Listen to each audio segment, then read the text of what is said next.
আমি কিলা জামালি এই বছরের অভিন্ন প্রশ্নের এবং বিগত বলতে গেলে 2019-এর পরে 2026-এ এই প্রথম ফুল সিলেবাসে আমাদের এইচএসসি পরীক্ষা অনুষ্ঠিত হচ্ছে। তো আমি সরকারি জাহিদা শফি মহিলা কলেজের একজন স্টুডেন্ট এবং আমার হল হলো জামালপুরের সরকারি আশিক মাহমুদ হল।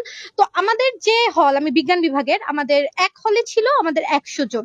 তো পরীক্ষার যে আমরা প্রশ্নটাতে পরীক্ষা দিছি, এই প্রশ্নটাতে বড় করে লেখা আছে উপরে 4 নাম্বার সেট বাংলা দ্বিতীয় পত্র 2025 সালের সিলেবাস অনুযায়ী। এই যে পরীক্ষার প্রশ্নটা, এই প্রশ্নটা মূলত যারা 2025 সালে বাংলা দ্বিতীয় পত্রে ফেল করছে, তাদের যে পরবর্তী যে 26 যে পরীক্ষাটা দিবে সেই সিলেবাস অনুযায়ী তাদের জন্য এই প্রশ্নটা করা।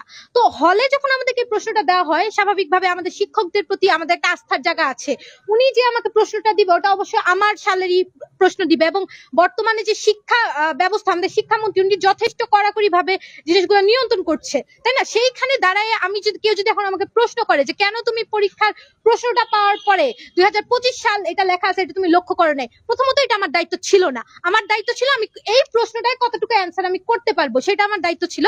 এবং এই প্রশ্নটা আদৌ এই সালের প্রশ্ন নাকি অন্য সালের প্রশ্ন, এটা দেখার দায়িত্ব ছিল আমার শিক্ষকদের, শিক্ষা ব্যবস্থার। তো এখন এই প্রশ্নটা পাওয়ার পরে আমরা হলো হলে সবার হলো মোটামুটি 10 মিনিট বা 5 মিনিট আগে যখন পরীক্ষা শেষ হয়, পরীক্ষার হলে হালকা পাতলা একটু বলা বলি সবাই করে, আমরাও করছি।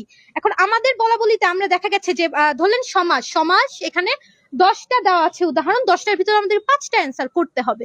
তো সেই ক্ষেত্রে 5টার ভিতরে আমরা 3টা একদম শিওরলি দাগাতে পারছি, বাকি 3টায় আমরা কনফিউজড, কারণ বাকি 3টা হলো দেখা গেছে আমার কমন পড়ে নাই বা আমার অমুক বান্ধবীর কমন পড়ে নাই, বিগত বোর্ডেও আসে নাই। যে প্রশ্নটা আসলে 2026 সালের জন্য করা হয়েছে, সারা বাংলাদেশ যে প্রশ্নটা পরীক্ষা দিচ্ছে ওটা তুলনামূলক যথেষ্ট সহজ ছিল, কারণ বাংলা প্রথম পরীক্ষা আমাদের কঠিন হয়েছে। তো বোর্ডের যতটুকু আমরা পরীক্ষা দিয়ে আমরা জানি যে আমাদের হলো দুইটা মিলায়ে 160 তুলে A+ তুলতে হয়। একটা প্রশ্ন কঠিন হইলে দ্বিতীয়টা তুলনামূলক ভালোই সহজ হয়। এখন সেই ক্ষেত্রে আমার যে বাংলা প্রথম আমি পরীক্ষা দিছি এবং সেই পরীক্ষা যে কঠিন হয়েছে, আমি আমার দ্বিতীয়টা দিয়ে আমি ব্যাকআপ দেওয়ার জন্য আজকে এখানে উপস্থিত হয়েছি। কিন্তু দ্বিতীয় পত্র প্রশ্ন আমার মতে আমার জন্য সহজ হয় নাই, এবং 100 জনের হলের ভিতরে অনেকের কাছে এই প্রশ্ন সহজ ছিল না। এখন আমার প্রশ্ন হলো এটাই যে এই প্রশ্নে পরীক্ষা দেওয়ার কারণে আমার কি 2 পত্র মিলায়ে A+ থাকবে না? এটা তো তাহলে হলো না, কারণ আমি 2টা বছর কষ্ট করছি, আজকের এই 3 ঘন্টার জন্য আমি কষ্ট করছি। এখন এই সামান্য ভুলের কারণে যদি আমার এটাতে A+ চলে যায়, এটা দায়িত্ব কে নিবে? আমাদের প্রশাসন তো অনেক বড় বড় কথা বলে, সিসি ক্যামেরা লাগাইছে, অনেক আর্ম ক্যামেরা লাগাইছে, সব ঠিক আছে, তো এইটুকু ভুল হলো দেখতে পারে নাই। কথায় আছে না, বিন্দু বিন্দু জল সিন্ধু করে তল, বিন্দু বিন্দু জলের খবর ওনারা দেখে নাই, এই জন্য আজকে 100 জনের আমাদের এই অবস্থা হইছে।